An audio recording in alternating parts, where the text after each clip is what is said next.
water nearby. But this one was But it's perfectly buoyant. good. And even look at the root system. Yeah, it's totally different. You can see it. I Crazy, wonder huh? why. And we're gonna leave the roots attached to those.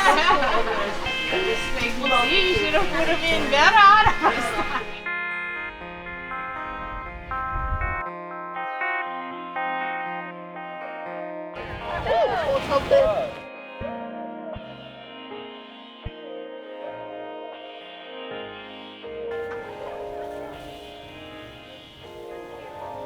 I keia makahiki ua koho mākou e kālele maluna o nā lokoiʻa Hawaii a keu hoʻi nā lokoiʻa mahilo nei no ka mea ua makemake mākou e hoʻoulu i kēlā ʻiʻini i loko o nā haumana ma ka hoʻonui ʻana i ko lākou ike, ma ka hoʻonui ʻana i ko lākou kuana ike ma ia mea he Hawaii. A o ka hoʻonaʻauao ʻana ʻaʻole ka hoʻonaʻauao ʻana he mea no ke kula nui wale no, he mea Hawaii maoli no ka hoʻonaʻauao ʻana. Ano leila mao ke kuana ike o ka lokoiʻa e hoʻonui ia no ka ike o nā haumana ma nā hana kuʻu na Hawaii a leila. Ma keia hana ua hiki i nā haumana ke kiʻi i keia ike a leila hoʻohana ma ka lākou mauala e imi ana ia lākou ma ke kula nui. Things that they're doing down in at the fish ponds, the lokoiʻa, truly connect them with things of our ancestors, fish ponds, the environment, and utilizing that knowledge that our kupuna had in ways that can be used in today, modern day science and research. So this is Hokel. Yeah. Hokel is the center point for all of our things, yeah, because of what we do, get ready to makau. So if we look out here, this whole bay, this is Waiuli, okay? Waiuli is in the Ahupua of Waiakea. So this place called Waiuli talks about the connection of fresh water all the way to the drop-off. So wherever you go in this bay, you'll find fresh water.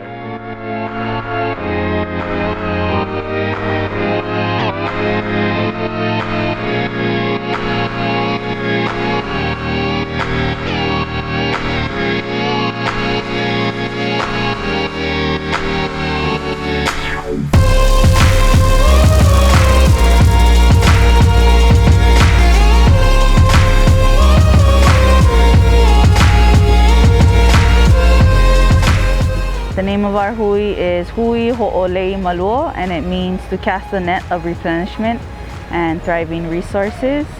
We've been doing it for about 5 years now, and we're 4 students at the University of Hawaii at Hilo.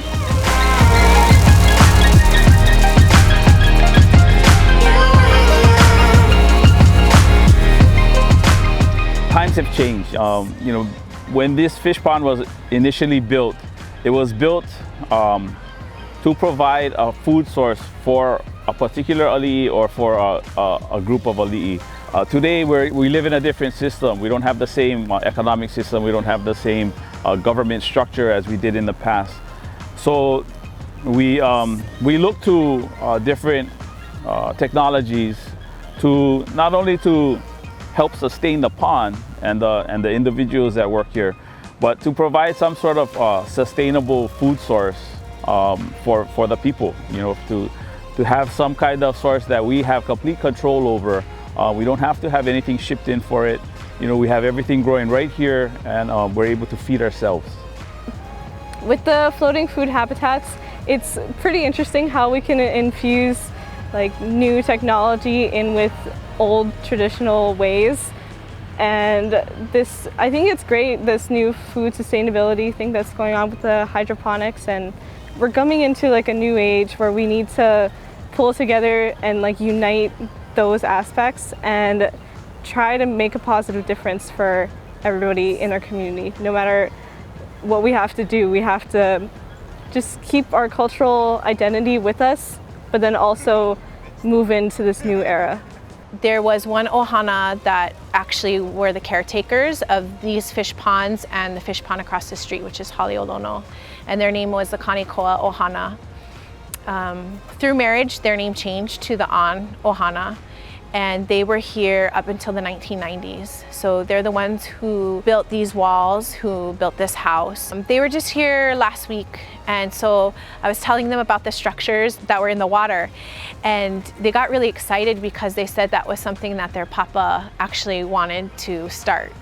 He started talking to them about aquaponics and how they could start that here at their house, and so it feels like we're continuing that legacy.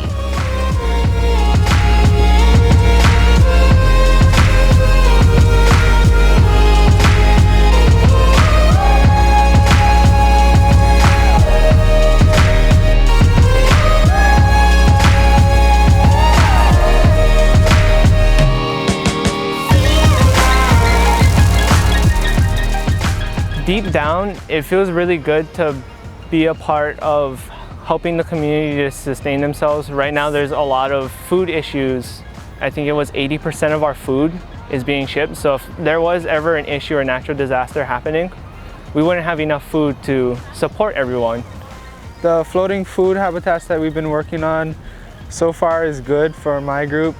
We have bok choy growing there, cherry tomatoes, butter crunch lettuce, and red ruby lettuce. And my habitat has been growing well. The fish seem to be coexisting with it well. It's a pretty smart idea to have food grown above water and food in the water.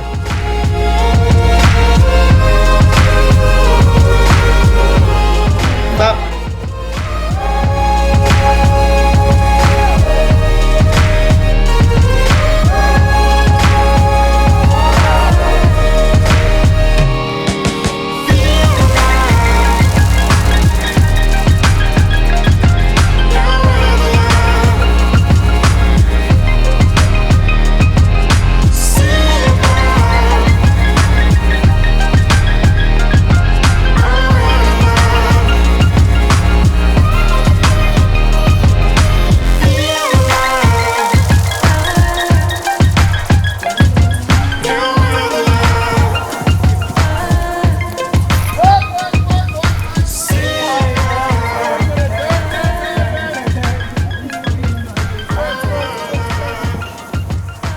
Doing all these practices, it makes me feel enriched with my culture, and I can feel my ancestors before me, like happy and proud to what I'm doing today, and I feel inspired to continue this.